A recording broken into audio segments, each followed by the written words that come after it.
जरा रुकिए, मोबाइल हाथ में लेकर एक सवाल अपने आप से पूछिए।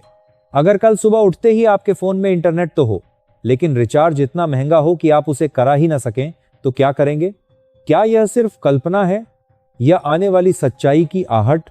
क्योंकि आज एक खबर है जिसने पूरे टेलीकॉम सेक्टर में हलचल मचा दी है। मैदान में उतरा बीएसएनएल, और इसी के साथ एक बड़ा सवाल भी। अगर बीएसएनएल मैदान से बाहर हो गया तो जियो और एयरटेल को रोकने वाला कौन बचेगा? नमस्कार दोस्तों, आप देख रहे हैं आरवीसी न्यूज इंडिया, और आज हम उस सवाल पर बात करने जा रहे हैं जो आपके मोबाइल और आपके भविष्य से सीधे जुड़ा है। यह वीडियो सिर्फ टेलीकॉम की खबर नहीं है, यह उस बीएसएनएल के सम्मान से जुड़ी बात है जिसने गांव-गांव तक देश को जोड़ा। अगर आप भी मानते हैं कि बीएसएनएल सिर्फ कंपनी नहीं, देश की जरूरत है, तो इस चर्चा में अपनी राय जरूर दीजिए। आइए अब आते हैं कहानी के मेन मुद्दे पर। यह सवाल किसी कंपनी का नहीं है, यह सवाल उस छात्र का है जो ऑनलाइन पढ़ाई करता है, उस नौकरी पेशा आदमी का है जो वर्क फ्रॉम होम करता है, उस किसान का है जो मोबाइल से सरकारी योजनाओं की जानकारी लेता है, और उस छोटे दुकानदार का है जिसकी यूपीआई पेमेंट इंटरनेट पर टिकी है। आज इंटरनेट सुविधा नहीं, जरूरत है, और जरूरत जब किसी के कंट्रोल में चली जाती है तो मजबूरी पैदा होती है। बीएसएनएल को लोग अक्सर एक घाटे वाली सरकारी कंपनी कहकर आगे बढ़ जाते हैं, लेकिन क्या आपने कभी सोचा है कि बीएसएनएल घाटे में क्यों गया? क्या इसीलिए कि उसने गांवों में नेटवर्क दिया? क्या इसलिए कि उसने सीमावर्ती इलाकों में टावर लगाए? या इसलिए कि उसने मुनाफे से पहले जिम्मेदारी निभाई? जब निजी कंपनियां सिर्फ शहरों और मुनाफे वाले इलाकों को देख रही थीं, तब बीएसएनएल पहाड़ों में, जंगलों में, नक्सल प्रभावित क्षेत्रों में और बॉर्डर एरिया में नेटवर्क दे रहा था।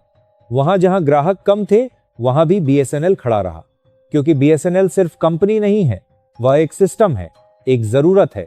अब जरा टेलीकॉम बाजार को क्रिकेट के मैदान की तरह समझिए। जब मैदान में कई खिलाड़ी होते हैं तो मुकाबला रोमांचक होता है, लेकिन जब सिर्फ 2 ही बल्लेबाज बचें और बाकी सब आउट हो जाएं, तो खेल उन्हीं के हिसाब से चलता है। आज टेलीकॉम का मैदान भी कुछ ऐसा ही बनता जा रहा है। अगर बीएसएनएल कमजोर हुआ या पूरी तरह बाहर हो गया तो मैदान में सिर्फ जियो और एयरटेल बचेंगे, और जब खिलाड़ी कम होते हैं तो नियम वही बनाते हैं, डेटा की कीमत वही तय करेंगे, स्पीड वही देंगे जो उन्हें सही लगे। यह वही कहानी है जो हमने पेट्रोल डीजल में देखी है। पहले थोड़ा बढ़ा, फिर आदत पड़ गई, और फिर अचानक जेब पर भारी पड़ने लगा, क्योंकि विकल्प नहीं था। और जहां विकल्प नहीं होता वहां ग्राहक की आवाज कमजोर हो जाती है। आज डेटा महंगा हो सकता है? नहीं, डेटा महंगा होगा ही अगर मुकाबला कम हुआ। यह डर नहीं है, यह इतिहास है। जहां जहां कंपटीशन खत्म हुआ है वहां कीमतें बढ़ी हैं। सबसे बड़ा असर पड़ेगा आम आदमी पर। आज इंटरनेट के बिना जिंदगी रुक जाती है। बच्चों की पढ़ाई ऑनलाइन है, सरकारी फॉर्म ऑनलाइन है, बैंकिंग, ओटीपी, यूपी, टिकट, नौकरी के आवेदन, सब कुछ डेटा से चलता है। डेटा महंगा हुआ तो अमीर तो चला जाएगा, लेकिन गरीब और मिडिल क्लास फंस जाएगा। शहरों में फिर भी थोड़े बहुत विकल्प मिल जाते हैं, लेकिन गांवों और छोटे शहरों में हालत अलग है। अक्सर वहां एक ही टावर, एक ही नेटवर्क ठीक से चलता है। अगर बीएसएनएल वहां से हटा तो वही एक कंपनी तय करेगी कि कीमत कितनी होगी और सेवा कैसी होगी। यहीं पर डिजिटल इंडिया का सपना डगमगाने लगता है। अब सवाल उठता है, सरकार बीएसएनएल को क्यों बचा रही है? क्या यह सिर्फ भावनात्मक फैसला है? नहीं, यह मजबूरी है।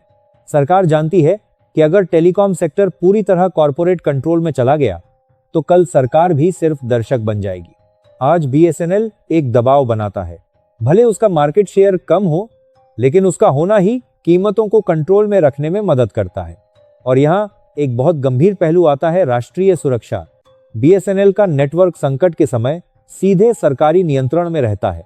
आपदा हो, युद्ध जैसी स्थिति हो या कोई आपातकाल, सरकार के पास अपना नेटवर्क होना बहुत बड़ी ताकत होती है। अगर पूरा सिस्टम निजी हाथों में चला गया तो नियंत्रण कमजोर होगा। यह डर फैलाने की बात नहीं है, यह रणनीतिक सच्चाई है। अब जरा सोचिए, अगर कल कोई बड़ा संकट आया और नेटवर्क की प्राथमिकता मुनाफे के हिसाब से तय हुई तो क्या होगा? यहीं पर बीएसएनएल का महत्व समझ में आता है। अब कहानी यहां रुकती नहीं है, यहां से भविष्य की तस्वीर बनती है, और यही तस्वीर तय करेगी कि आने वाले सालों में आपका इंटरनेट सस्ता रहेगा या महंगा, आपके पास विकल्प रहेंगे या नहीं, और आप ग्राहक रहेंगे या मजबूर। अब जरा भविष्य की तरफ देखिए, लेकिन डर के चश्मे से नहीं, समझदारी के साथ। यह कोई दूर की कहानी नहीं है, यह वही रास्ता है जिस पर हम धीरे धीरे चल रहे हैं। एक तरफ वह भविष्य है जहां बीएसएनएल मजबूत होता है, जहां सरकारी नेटवर्क और निजी कंपनियों के बीच संतुलन बना रहता है, जहां मुकाबला रहता है इसलिए कीमतें काबू में रहती हैं, जहां गांवों में भी नेटवर्क पहुंचता है क्योंकि बीएसएनएल मुनाफे से पहले जिम्मेदारी देखता है, जहां आम आदमी के पास चुनने की आजादी रहती है। और दूसरी तरफ वह भविष्य है जहां बीएसएनएल कमजोर हो जाता है या मैदान से बाहर हो जाता है, जहां पूरा टेलीकॉम सेक्टर दो कंपनियों के हाथ में चला जाता है, जहां डेटा की कीमत धीरे धीरे बढ़ती है और फिर अचानक बहुत भारी लगने लगती है, जहां आम आदमी के पास कोई विकल्प नहीं बचता। यह ठीक वैसा ही है जैसे अखाड़े में सिर्फ दो पहलवान बच जाएं, बाकी सब बाहर हों, तब मुकाबला नहीं, समझौता चलता है और नुकसान हमेशा दर्शकों का होता है। आज बीएसएनएल का मैदान में उतरना सिर्फ एक कंपनी की वापसी नहीं है, यह एक संकेत है कि मुकाबला अभी खत्म नहीं हुआ है। यह एक चेतावनी है कि आम आदमी अभी पूरी तरह मजबूर नहीं हुआ है। लेकिन यह चेतावनी कब तक टिकेगी, यह सिर्फ सरकार पर नहीं, हम पर भी निर्भर करता है। क्योंकि जब तक सवाल उठते रहेंगे, जब तक बहस होती रहेगी, तब तक सिस्टम पर दबाव बना रहेगा। आज बहुत लोग कहते हैं कि बीएसएनएल तेज नहीं है, बीएसएनएल आधुनिक नहीं है।